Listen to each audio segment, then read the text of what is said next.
Avec les ponts de mai et les beaux jours, les camping-cars sont de sortie. Des centaines de milliers d'adeptes de ce mode de voyage ont sillonné les routes et devoir trouver des emplacements pour stationner. Oubliez les aires classiques, une application normande vous propose d'utiliser les cours d'école. Reportage à Lisieux d'Amandine Pinault et de Stéphanie Lemaire. Ils viennent à Lisieux pour visiter la basilique.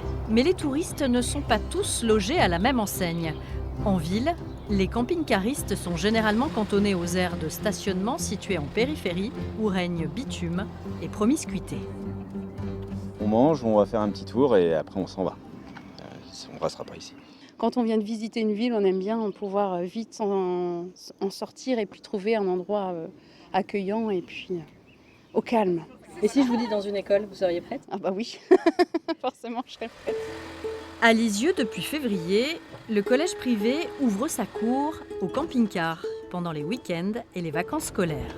C'est pas mal, hein? Jean-Paul et Jocelyne sont ambassadeurs du camping-car à l'école. Ce couple de retraités teste les établissements qui ont signé un contrat avec l'appli de stationnement. Je pensais trouver un établissement, simplement un simple établissement, mais pas... Mais là, avec un Oh. parc comme ça, Ah oui. c'est Avec un l'idéal photo. pour stationner en ville, hein. Ils paient pour rester quelques heures ou plusieurs jours dans un lieu calme et sécurisé.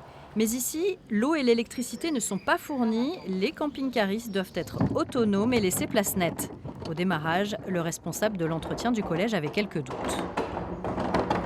Notamment au niveau des chiens, parce que j'ai vu là depuis quelques temps ils venaient. Et là, je voyais des gros chiens, je me suis dit quand le lendemain matin ça va être terrible. Et en fait non, ils mettent ça dans les poubelles, donc il n'y a aucun souci, ils sont vraiment très bien. J'étais très surpris. Alors il y aura juste quelques coupes à faire, parce qu'un camping-car 2,50 m de large, 3,20 m de haut. Quelques aménagements sont parfois nécessaires, mais le système est gagnant-gagnant. On reverse 50% systématiquement à l'école, qui n'a aucun investissement à faire. C'est-à-dire que tout ce qui est la borne de lecture, le digicode, c'est nous qui l'installons à nos frais. Et le directeur de l'école, justement, une fois par an, il se voit reverser une somme suivant la fréquentation. Le camping-car à l'école s'étend en Normandie. Il est accessible aussi à Villedieu-les-Poêles et bientôt à Cherbourg et à Flers.